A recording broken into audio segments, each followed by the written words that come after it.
سيميناليس من أوتو باريزي. عطر من أول رشة بيخليك تسأل نفسك هل أنا بحب ده ولا لأ؟ مش عطر آمن ومش عطر معمول عشان يعجب الكل. في حاجة غريبة ومركبة، يمكن بسبب اسمه أو يمكن ريحته اللي فيها جنون واضح، بس من المؤكد إن محدش بيشم العطر ده وهينساه.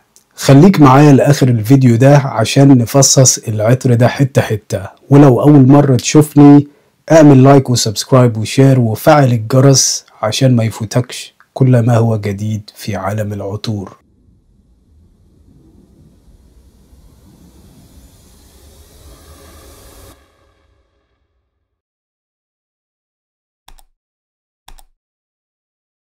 مؤسس دار أوتو باريزي هو أليساندرو جولتيري. الراجل ده شخص مستفز، وهو معروف بأسلوبه الصادم والمتمرد، وبيشوف إن العطر مش لازم يكون ريحته جميلة، والمهم إنه عطر يكون صادق ومتفرد. مصدر إلهام العطر ده حسب أقوال جولتيري هو نشأة الحياة. يعني الراجل ده بيبيع لك فكرة. في بعض الناس بيقولوا ان هو مجرد استفزاز عشان تكسر الاقاويل حوالين هذا العطر، وده مجرد عملية تسويقية، وهو فعلا متعمد عشان الناس تتكلم عنه، وهو ده اللي فعلا حصل. وهي دي شكل ازازة سيميناليس.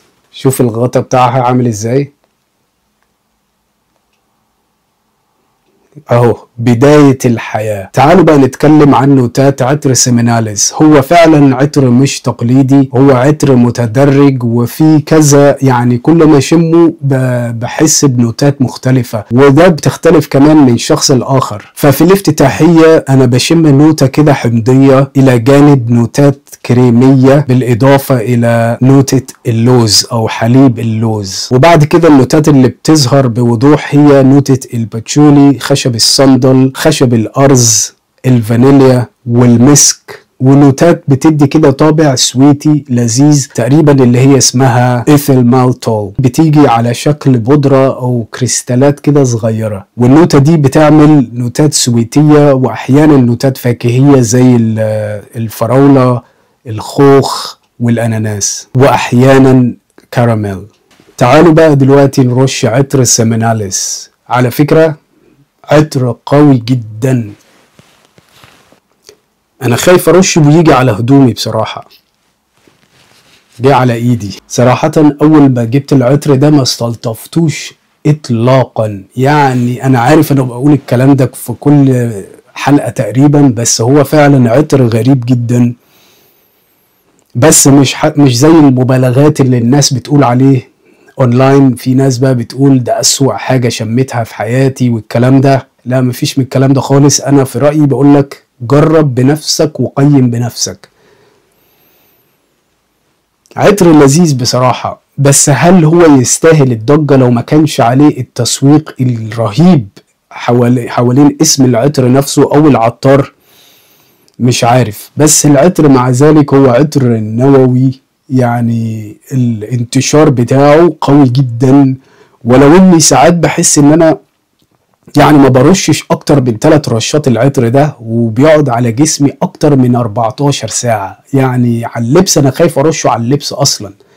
فالحاجة التانية الغريبة من العطر ده، وعموما اغلب عطور أوتو باريزي في تجربتي الشخصية، ان العطور دي لما بشمها على جلدي عن قرب ما الريحة ما بستلطفهاش قوي، بس الريحة في الهواء حاجة عالمية. يعني ما فيش حد مش هيسألك عليه.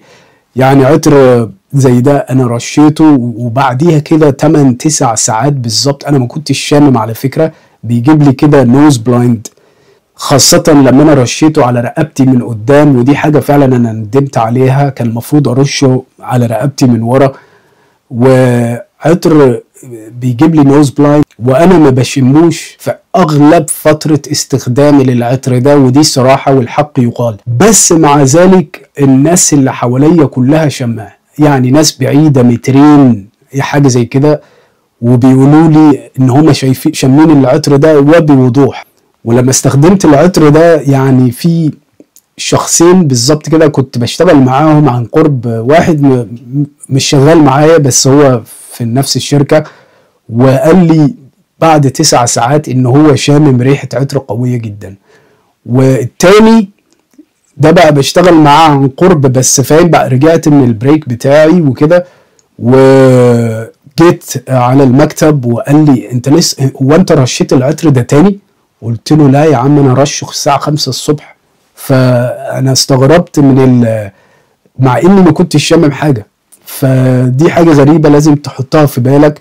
في ناس بتقول ان العطر اداؤه مش كويس، لا انت ينفع يكون فعلا جالك نوز بلايند للعطر ده عشان النوتات اللي فيه قوية جدا. وزي ما قلت لكم هو نوع من العطور يعني العطر ده مش ليك من الاخر، انت هترشه مش انت اللي هتستمتع بيه، الناس اللي حواليك كلها هي اللي هتشمه طول الوقت. عطر متواجد بوضوح وبيعلن عن وجودك.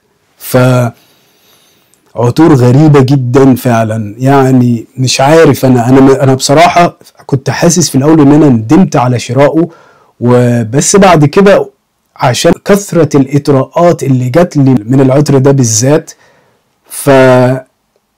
بصراحة غيرت رأيي، يعني مش ندمان على اقتناء العطر ده. فأول ما ترش العطر هتشم كده ريحة كده معقدة وفيها كده ريحة سيتروس أو ريحة حمضية كده خفيفة، ووراها كده على طول حاجة كده غريبة ومريحة في نفس الوقت. فالريحة دي من الآخر كده كأنك كده فتحت حلة رز بلبن مرشوش عليها كده ليمون، والقاع الحلة بقى فاهم محروق شوية ومكربل شوية بس من غير ما يطلع منه دخان. فهي الريحة دي كريمية جدا، ريحة كده فيها دفء وريحة مريحة، ومع ذلك هي ريحة غريبة. ودي الريحة اللي انت هتشمها اللي انا شمتها على ايدي اول ما رشيت العطر ده، بس في الهواء حاجة مختلفة، يعني حاجة مختلفة فعلا. وعلى فكرة بيعبق الأوضة العطر ده في أماكن مغلقة هيسيطر، يعني لو رشيت مليون عطر وراه هو ده اللي الناس كلها هتشمه حتى لو انت ما شميتوش. وبعد حوالي كده بقى نص ساعة الحدة الأولانية اللي في العطر دي بقى بتهدى، وفي بقى مراحل كريمية بتبان بقى من حليب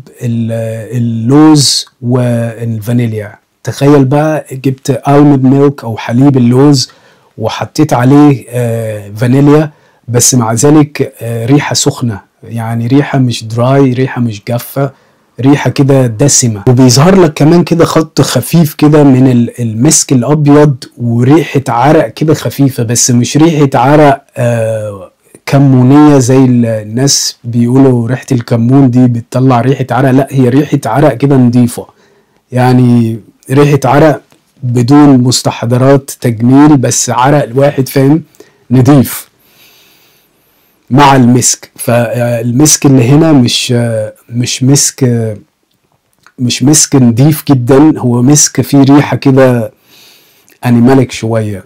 وفي قاعدة العطر، وطبعا العطر ده كان عندي تقريبا من 6 شهور وانا يمكن استخدمته 3-4 مرات، بس المرات اللي انا استخدمت العطر ده فيها يعني فعلا اعلن عن وجوده. يعني كنت حتى الايام اللي انا حسيت بالنوز بلايند للعطر ده، مثلا الهواء يعدي مني فباخد كده وافتس من العطر ده بتجيلي كده مع الهواء بشمه تاني، حتى الايام اللي انا مش شمه ان انا حاطط العطر اصلا. يعني انا كنت حاسس ان انا العطر اختفى، بس شوية هواء تعدي والتقط رائحة عطر سيميناليس، يعني ريحة غريبة جدا. ومع ذلك انا بحس ان هي ريحة مش معقدة ولا حاجة، بس ريحة فيها فن، ريحة انا مش عارف، ما شميتش حاجة قريبة من دي قبل كده بصراحة. في قاعدة العطر بقى في الأخشاب الكريمية، الخشب الصندل وخشب الأرز والماسك والباتشولي، فهي دي القاعدة اللي بتستقر عليها العطر. وفي بعض الناس بيقولوا ان العطر هم حاسينه لينير، انا ده مش تجربتي. يعني المدام بتقول لي ان هي حاسة ان العطر ده هو نفس الريحة، لا الافتتاحية اللي هي الرز المحروق ده انا مش شمه تاني خالص. يعني بصراحة بعد كام ساعة من رشه الريحة دي اختفت بعد يمكن ربع ساعة بالكتير جدا. فهي دي الريحة اللي بتستقر عليها قاعدة العطر بتاعنا النهاردة. فهو فعلا عطر كده في تناقض بين الدفء والحلاوة، حاجة كده بين الطبيعي والصناعي وبين النعومة وبين العرق. وده فعلا سبب من أهم الأسباب اللي يخلي العطر ما يتفهمش من أول شمة. وزي ما قلت لكم الأداء بتاع العطر ده في أول ساعتين يعني أداء نووي. أول ساعتين حتى أنت هتشمه، بعد 6-7 ساعات ناس بتسألني على العطر اللي أنا حاطه. العطر ده يمكن أنت شخصيا ما تستمتعش بيه، بس الناس اللي حواليك اللي هي بتفهم في العطور النيش خاصة هي اللي هتستمتع بيه أكتر منك. لأنك لو أنت زي حالاتي وبيجيلك نوز بلايند للعطر ده يعني مش هتشمه في أغلب فترات استخدامك ليه بصراحة للأسف. تعالوا بقى نتكلم عن المواسم العطر ده مناسب فيها. فزي ما قلت لكم أنا إنسان أناني، ما يهمنيش إذا كان العطر بيضايق حد قاعد جنبي في المترو ولا حاجة، أنا ما يفرقش معايا. وأنا حاسس إن أنا بعذب ناس كتيرة معايا في المواصلات، بس ما تفرقش معايا، خاصة عطر زي ده. أنت يعني أنا بالنسبة لي ما بيجي لي نوز بلايند زي ما قلت لكم مليون مرة في الفيديو ده. فهو عطر مش خفيف خالص، هو عطر تقيل جدا جدا جدا. وخد بالك من الرش، وما ترشش اكتر من 3 رشات. وانا شخصيا لو هرشه في الصيف هستخدم رشة واحدة، وفي الشتاء او الليالي الربيع الباردة او الخريف ممكن ارش 3 رشات. بس مع ذلك انا احس ان هو مش مناسب للنهار، لازم تستخدمه بالليل.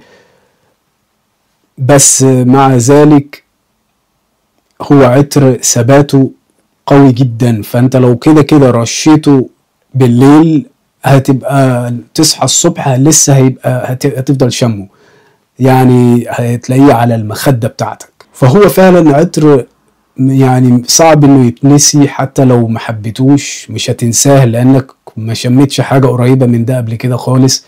وعطر ده هيسيب فعلا انطباع قوي جدا سواء بقى كان ايجابي او سلبي. انا فعلا شايف عطر سيميناليز هو مش مجرد عطر، انما هو تجربة حسية متكاملة. ريحة فيها دفء الجسد، حلاوة السكر، وغموض الأرض. يعني ريحة مش هتبقى للكل ومش هيعجب أي حد بسهولة، بس لو أنفك وقلبك مفتوح للتجارب الجديدة المختلفة فعلا هتقدر الجرأة اللي في العطر ده. قولولي بقى في الكومنتات هل جربتم عطر سيميناليز من دار أورتو باريزي؟ هل عجبكم العطر ده ولا لأ؟ وإيه أكتر عطر خلاك محتار بين النفور والجمال؟ وما تنسوش تعملوا لايك وسبسكرايب وشير وفعل الجرس.